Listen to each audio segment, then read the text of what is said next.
اعوذ باللہ من الشیطان الرجیم بسم اللہ الرحمن الرحیم۔ پاک ہے وہ ذات جس نے ہم سب کو پیدا کیا، دیکھتی آنکھوں سنتے کانوں۔ موٹیو اسلام کی طرف سے آپ کو میرا سلام پہنچے۔ آج ہم جس موضوع پہ بات کریں گے وہ یہ ہے کہ مومن کبھی جھوٹ نہیں بولتا، اور احادیث مبارکہ کی روشنی میں یہ دیکھیں گے کہ مومن کی نشانی کیا ہے اور مومن کو جھوٹ زیب دیتا ہے یا نہیں۔ آئیے جانتے ہیں آج کے اس موضوع کے بارے میں۔ آج ہم نے یہ عہد کرنا ہے کہ ہم نے کبھی بھی زندگی میں جھوٹ نہیں بولنا۔ ایک دفعہ ہم نے بڑے مجبور ہو کے اپنے بچے سے کہا تھا، اس وقت تنگ دستی تھی، برے حالات چل رہے تھے، باہر دروازے پہ کوئی قرضہ لینے والا آیا تھا اور ہم نے بچے سے کہہ دیا کہ باہر جاؤ اور جو صاحب آئے ہیں ان سے جا کے کہہ دو کہ بابا گھر نہیں ہے۔ آپ نے بچے سے زندگی میں ایک دفعہ جھوٹ بولنے کا کہا، لیکن بعد میں آپ ساری زندگی روئیں گے اور اسی بچے سے کہیں گے کہ بیٹا کم سے کم مجھ سے تو سچ بول لیا کر، لیکن وہ ایسا نہیں کرے گا۔ آپ کے بار بار کہنے کے باوجود وہ سچ نہیں بولے گا۔ یہ جھوٹ اتنی بڑی مصیبت ہے۔ بیوی اپنے شوہر سے کہتی ہے کہ پیسے مجھے تھوڑے دے دیا کر، سوٹ تھوڑوں میں گزارا کر لوں گی، لیکن مجھے سچ بولا کر۔ تو اگر لاہور جاتا ہے تو مجھے لاہور کا ہی بتا کے جا، لیکن تیرے اور میرے درمیان خرچہ ہو یا نہ ہو، لیکن ہمارا رشتہ اور تعلق کم سے کم اعتماد کا تو ہونا چاہیے، کیونکہ ہمارا رشتہ پیسوں سے نہیں اعتماد سے جڑا ہے۔ ماں اپنے بیٹے سے کہتی ہے کہ پتر سچی بات کر لیا کر، تھوڑا بول لیا کر، مگر سچ بولا کر۔ سچ بہت نایاب ہو گیا ہے۔ اب لوگوں نے تو جھوٹ کا نام ہی بدل دیا ہے۔ اب لوگ لفظ جھوٹ کی جگہ بہانہ استعمال کرتے ہیں اور دوستوں کی محفل میں بیٹھ کے فخر سے کہتے ہیں کہ میں نے فلاں بندے کو بہانہ کر دیا ہے۔ جھوٹ کھا گیا میرے ملک کو، جھوٹ کھا گیا اس ملت کو، جھوٹ ختم کر گیا اس قوم کو، جھوٹ نے اس امت کو قریب سے آ کے تھام لیا ہے۔ اب تو ہر شخص جھوٹ کے فریب کا شکار ہے۔ آپ کسی شخص سے کوئی معاہدہ کرتے ہیں یا اس سے کوئی چیز بنانے کا کہتے ہیں، میرا سوال یہ ہے کہ وہ جو کہتا ہے وہ اس بات پر پورا کیوں نہیں اترتا؟ میرے نبی پاک صلی اللہ علیہ وآلہ وسلم سے پوچھا گیا کہ مومن بزدل ہوتا ہے؟ حضور نے فرمایا کہ مومن کبھی کبھی بزدل ہو جاتا ہے۔ حضور مومن کنجوس ہوتا ہے؟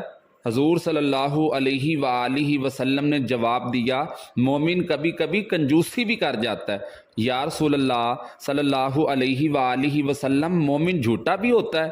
حضور فرمانے لگے نہیں، میرا کلمہ پڑھنے والا، میرا امتی ساری غلطیاں کر سکتا ہے لیکن جھوٹ نہیں بول سکتا۔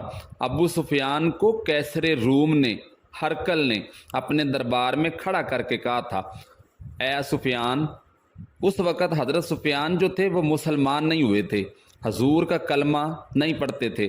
ہرکل بادشاہ کہنے لگا کہ تمہارا نبی پاک سے کوئی رشتہ ہے جنہوں نے مجھے بھی خط لکھا ہے اور پیغام بھیجا ہے کہ کلمہ پڑھ کے مسلمان ہو جاؤ۔ ابو سفیان کہنے لگے جی بالکل، میں اسی حضور کا چچا ہوں رشتے میں۔ کیسر روم کے بادشاہ نے جب پوچھا حضرت سفیان سے کہ وہ کیسے پیغمبر ہیں، تو ابو سفیان کہتے ہیں میں چونکہ مخالف تھا اور جتنی برائیاں ان کی بتا سکتا تھا میں نے وہ ساری کی ساری بادشاہ کے سامنے گنوا دیں۔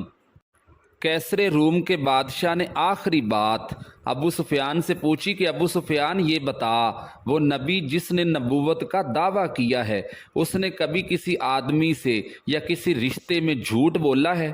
حضرت ابو سفیان کہتے ہیں کہ 1 منٹ کے لیے تو میں خاموش ہو گیا اور میں نے سوچا کہ میں کہہ دوں کیونکہ میں مخالف تھا اس وقت۔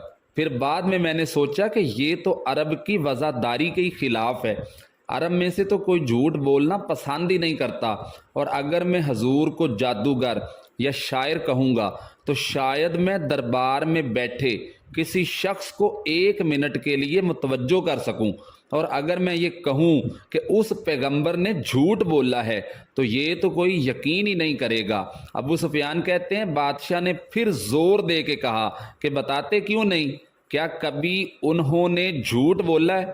ابو سفیان کہتے ہیں میرے ہاتھ میں چھڑی تھی، میں نے وہ چھڑی زمین میں ماری، میں نے کہا وہ رشتے میں میرے بھتیجے ہیں، ہماری ان سے سخت مخالفت ہے، میں ان کے خلاف میدانوں میں نکلتا ہوں، جنگیں لڑتا ہوں، کبھی وہ غالب آتے ہیں، کبھی ہم غالب آتے ہیں، لیکن میرے سامنے وہ پیدا ہوئے، میں نے ان کو ماں کی گود میں بھی دیکھا، دادا کے کندھوں پہ بھی دیکھا، چچا کے گھر میں بھی دیکھا، سیدہ خدیجۃ الکبریٰ کا دلہا بنے بھی دیکھا، ان کی 4 بیٹیاں ان کی گود میں کھیلتے دیکھیں، اعلان نبوت کرتے دیکھا، لوگوں کو مخالفت کرتے دیکھا، میرے سامنے ان کے مقدس بال سفید ہوئے، میرا اختلاف اپنی جگہ، پر بادشاہ میں قسم اٹھا کے کہتا ہوں اس محبوب کی زبان سے جب بھی نکلا ہے حق اور سچ ہی نکلا ہے، اسیر دشمن کی چاہ میں بھی، وہ مخالفوں کی نگاہ میں بھی،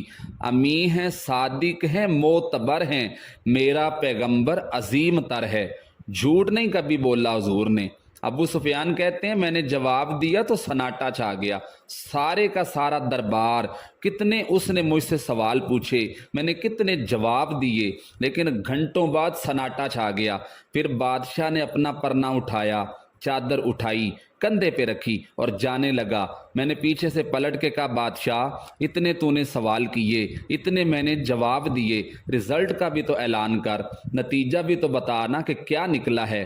کہتے ہیں کہ وہ جا رہا تھا، وہیں کھڑے کھڑے اس نے چہرہ میری طرف پھیرا، ہرکل بادشاہ کہنے لگا سردار نتیجہ تو نکل آیا ہے، رزلٹ تو آ گیا ہے، جس بندے نے کبھی بندوں سے جھوٹ نہیں بولا وہ یہ جھوٹ کیوں بولے گا کہ میں اللہ کا رسول بن کے آیا ہوں، نتیجہ تو نکل آیا ہے، بات تو کلیئر ہو گئی ہے، اب آگے کیا بڑھنا ہے۔ امید ہے کہ آپ کو یہ ویڈیو پسند آئی ہوگی، ہمارے چینل کو لائک اور سبسکرائب کریں اور اس کے ساتھ لگے بیل کے بٹن کو دبائیں تاکہ مزید آنے والی اچھی ویڈیوز کا نوٹیفیکیشن آپ تک پہنچ سکے۔ سانسوں نے وفا کی، تو ملیں گے ایک نئی ویڈیو کے ساتھ، تب تک کے لیے اللہ حافظ۔